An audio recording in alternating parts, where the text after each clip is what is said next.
Okay, so now that we have all of our little munch-ons in our slow cookers, I figure I would share with you guys a dessert-like munch-on.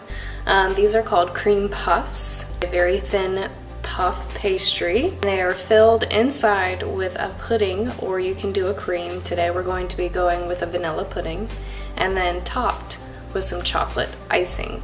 Let's get started.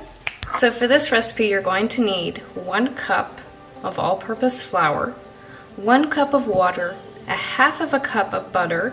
If you don't know how much that is stick-wise, it's 1 stick of butter. It doesn't need to be softened, just out of the fridge is fine because we're going to melt it. You only need 4 eggs, and you add them 1 at a time, making sure they are well incorporated in between each egg. I put mine all in a bowl, it makes it easier that way. And then you're also going to need to use a pinch of salt.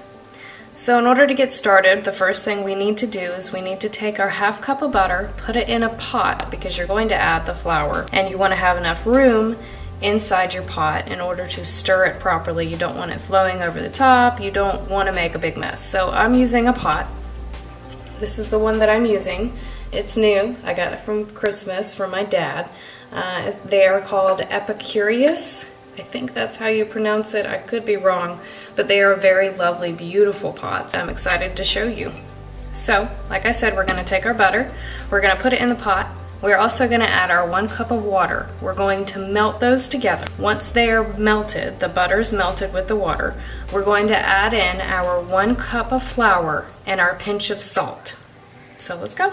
Alright guys, as you can see, our butter is melting in our water.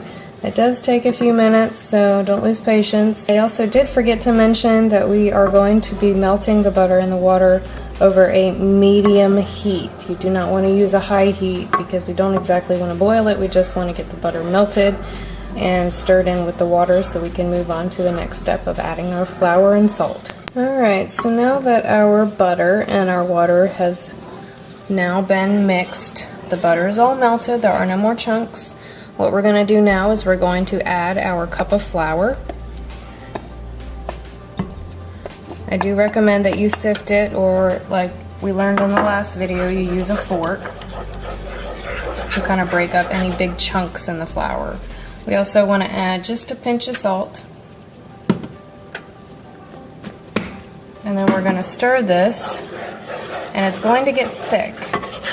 We're going to keep cooking it on a medium heat until it forms more or less a dough, and then the dough is going to be moving itself away from the side of the pan, so that's when we know that it's going to be done.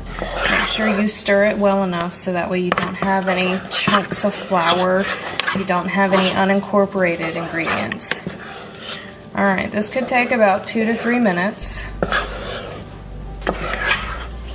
And it will, like I said, it will pull itself away from the edges of the pan. Make sure you stir it up. And don't let it sit for too long because it will burn, and we don't want it to burn. We're just trying to get all the flour and the salt to more or less react. That's what's going to help it rise in the cooking process once we put the dough into the oven. Alright, so you see how it's pulling away from the sides? It's formed a thick dough. What we're going to want to do is we're going to want to let it cool. Put it in our stand mixer. And then we're going to let it cool in our stand mixer for about 5 minutes. And then we're going to add our eggs. Alright guys, when your dough is done, it's going to be thick. It should not be able to just fall off your spoon. Then I took a cup and I put our little plastic baggie in a cup, and then I poured the dough into the bag so that way it's easier and we don't make such a mess. So once you got your dough in the cup, you want to go ahead, get it out, zip it up. Only leave a teeny tiny bit of the corner open so that way any air that's stuck in the bag can come out. Then you're going to snip off a little bit of the end of the bag, and then you're going to pipe it onto your cookie sheet. Now we don't want big cream puffs, so we're going to do little ones because remember, these are supposed to be little party bites. When they bake, they are going to puff up with air, and then we're going to poke a little hole so that way we can let the air out of the puff when they are done cooking. Otherwise, they won't be crispy. They'll be kind of soft and gooey, and nobody really likes that. Alright guys, my husband just got home from work. Cream puff. What's up? Daddy.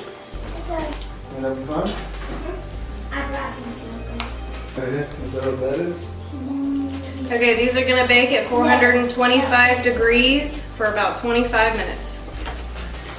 This is my 15-month-old son, Bryson. He's eating pizza. Pizza! And we also got Anthony. He's hanging around the kitchen today. We got all of them here today. It is a house full. Guys, our cream puffs are done. All I did was I took them and I poked little holes in the bottom. So that way the air can escape and they won't be soggy, they'll stay crispy. Alright guys, for the filling we're going to be using an instant pudding mix simply because it's not as time consuming. You don't have to cook it on the stove and then put it in the fridge and wait for it to harden. This will harden just about instantly.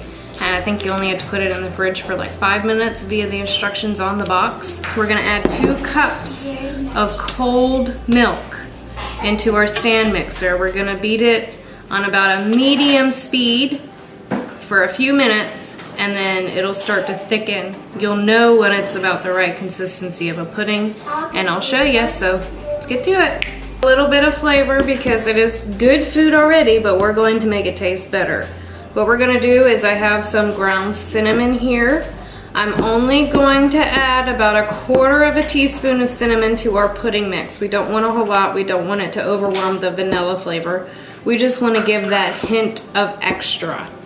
So we're gonna add, like I said, about 1/4 teaspoon of cinnamon, and then we're gonna keep stirring it up, and then when it's set, I will be back with you guys. Now that our pudding is officially firmed and chilled and set, we are now going to put it into a piping bag. If you don't have a piping bag at home, feel free to use, yet again, a Ziploc bag. They work just as well. Just remember to zip it all the way on the top. If you do have a piping bag, I'm using a number 7 size tip. It is a round tip. It's not very large on the top because we don't want to leave a giant hole in the bottom of our pastry for the pudding to seep out of. So what we're going to do is simply just take a spoon, and we're going to take some of our pudding and we're going to put it into the bag. And again, a cup helps hold the bag upright, so that way you're not making a big mess, you're not getting it all over your hands. It's going straight into the bag. Okay, once you got it in there, you want to remember to roll the top, so that way it's not coming out the top. Squeeze it a little bit, get the air bubble out. Remember that hole we poked in the bottom of our pastry? We're going to take our tip, we're going to poke it right into the hole, and then we're going to fill it. You only want to fill it just a little bit. You'll see it kind of expand. Not too much. You don't want it to be coming out of the bottom. Okay, we're going to do all of these and then we'll be back. Alright, so I have chosen to use a store-bought chocolate icing. Feel free to make your own homemade chocolate icing if you'd like. I just figured it'd be more timely. Store-bought icing, you need to remember that it's compacted into a jar. So after you open it, you need to use a butter knife to whip it. You want to whip it. You get more, and it goes a long way if you whip it with like a butter knife or a spoon. Spoon works fine. So we're going to go ahead and get this whipped, and then we're moving on to icing. Alright, so now that we have our icing whipped, I just used a little butter knife. I like these little spatulas because of the way that they're shaped. They make it much easier to spread stuff onto, like, you know, cream puffs or cake or anything like that. So what we're gonna do is we're gonna take a dollop of it, put it right on top, and then we just want it in a circular motion, kind of smooth it over. Just go in a swirly motion. You want to make it look kind of pretty. I mean, you don't want it to be messy. I like to do some with a lot and some with just a little bit because not everybody likes a whole bunch of icing. So we're gonna go ahead and get all these iced, get them plated, and then we're done.